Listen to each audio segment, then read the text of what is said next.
John here. Listen to me closely, Packers Nation, because what I'm about to break down isn't just another free agency rumor. This is about the survival of our secondary. This is about whether we are actually serious about protecting Jordan Love's championship window, or if we're going to let it crumble because we're too scared to fix a mistake. I've been looking at the tape, I've been looking at the cap, and I've been looking at the absolute disaster that was our cornerback room last year. We are standing at a crossroads. Brian Gutekunst has a choice to make, and it's a choice that involves a familiar well, the New York Giants. We saw what happened when we brought in Xavier McKinney. He became an all-pro, a vacuum in the backfield, the leader we craved. Now, there is a name surfacing, a former teammate of McKinney's, who could be the missing piece to stabilize this defense, but there's a catch. There's always a catch with this team. I have 3 specific reasons why this move is either the smartest play of the offseason or a gamble that could blow up in our faces and leave Lambeau Field vulnerable to every deep threat in the NFC North. We're talking about Cor'Dale Flott, and we're talking about a $38 million price tag. Before we get into this, hit that like button and subscribe to Packers Perspective. We're pushing toward 1,000 subscribers, and I only want the diehards in here. If you bleed green and gold, if you've been through the highs of the Rodgers era and the emergence of Love, you need to be part of this community. We don't do fluff here. We do the real work. Let's be honest with ourselves for a second. The Nate Hobbs experiment, it didn't just fail, it was a train wreck. We brought him in hoping for a veteran presence, and instead, we got a revolving door. Year 1 was a nightmare. And don't even get me started on Casey and Nixon. I love the energy, I love the return game, but as a number 1 corner, he was dropping picks like they were hot coals. He couldn't measure up to the responsibility, and it forced Carrington Valentine, a kid who was supposed to be developing, into a role he wasn't ready for. Valentine has heart, I'll give him that. He performed admirably at times, but he was exposed, badly. When you're facing the Lions and the Vikings twice a year, admirable doesn't cut it. You need a lockdown presence. Right now, our depth chart is so thin that we've got Bo Melton, a converted receiver, sitting down there. That is not a Super Bowl roster. That is a pray for a miracle roster. So here comes the news. Reports are swirling that the Packers are looking at Cor'Dale Flott. Does that name sound familiar? It should. He's the guy who worked alongside McKinney in New York. And honestly, this surprised me. Not because Flott isn't talented, but because of the price tag and the history. Gutekunst usually likes to build through the draft, but without a first-round pick this year, he's backed into a corner. He has to look at the open market. Flott is projected to command a 4-year, $38 million contract. That's nearly $10 million a year for a guy who isn't a household name yet. But here's the part nobody's saying out loud. The stats don't lie. While we were watching our guys give up massive chunks of yardage, Flott was quietly becoming a nuisance in the Big Apple. My take? This one hurts, because it reminds me of how much we missed on Hobbs. But if I'm being honest with you, Packers Nation, we can't afford to be shy now. Jordan Love is in his prime. The offense is clicking.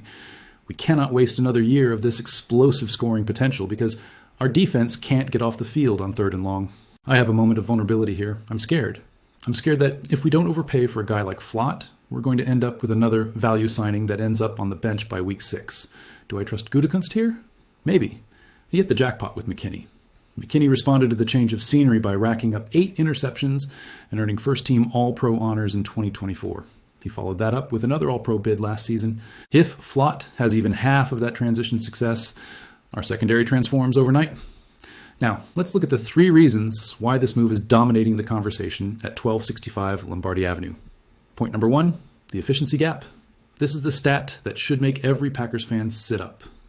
According to Pro Football Focus, Cor'Dale Flott allowed a 72.8 passer rating last season that ranked 14th in the entire league.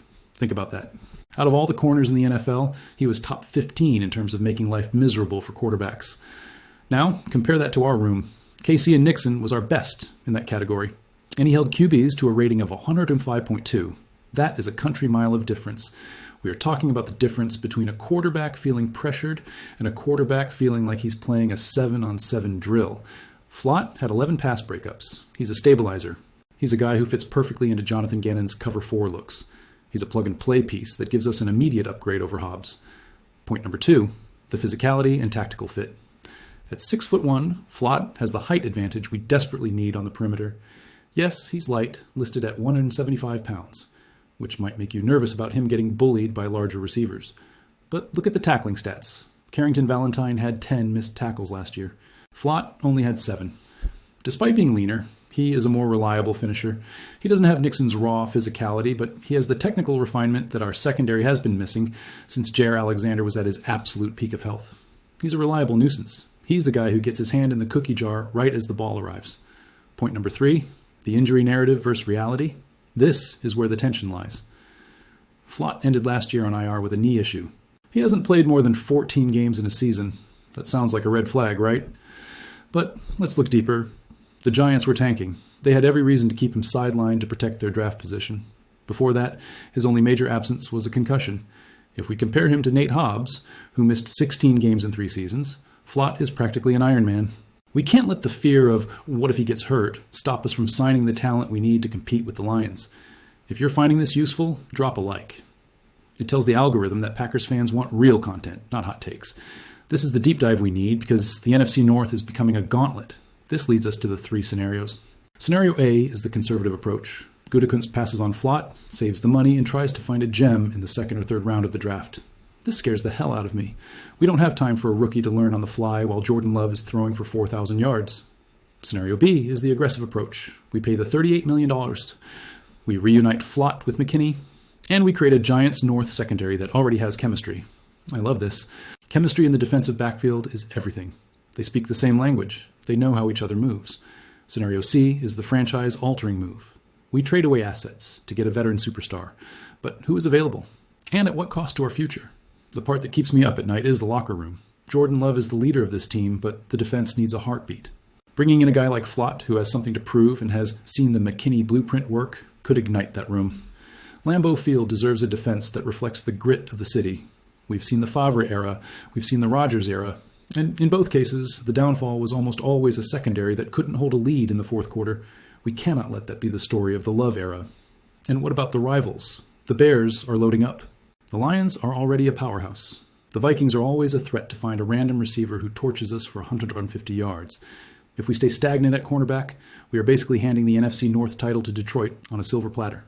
We have to make a move that makes the rest of the division take notice. Signing Flott isn't just about one player, it's about a shift in philosophy. It's about saying, we are done with the experiments. I want to see Gutekunst be the aggressor. I want to see him look at that $38 million and realize that in 2 years, that's going to look like a bargain for a top 15 efficiency corner. We have the cap space, if we're smart. We have the motivation. We have the window. Every day we wait is a day another team gets better while we're left wondering if Carrington Valentine can take a leap that might never come. The domino effect in the NFC North is real. If we solidify the boundary with Flott and let McKinney roam the middle, we suddenly have a defense that can actually complement an elite offense. That's how you win Super Bowls. That's how you build a legacy in Titletown. We've been here before, standing on the edge of greatness, only to be held back by 1 or 2 missing pieces. Cor'Dale Flott might not be the name you expected, but he might be the name we need. I want to hear from you, Packers Nation. What is your gut feeling on the Cor'Dale Flott rumors? Oh, sign him now. Reunite him with McKinney and fix the secondary regardless of the cost. B. Jacaus too risky. The injury history and the $38 million price tag are a repeat of the Nate Hobbs mistake. C. To draft only. I don't trust free agent corners anymore. Use the picks to find a young stud. Drop your letter in the comments. This is John. Packers Nation. Let's go.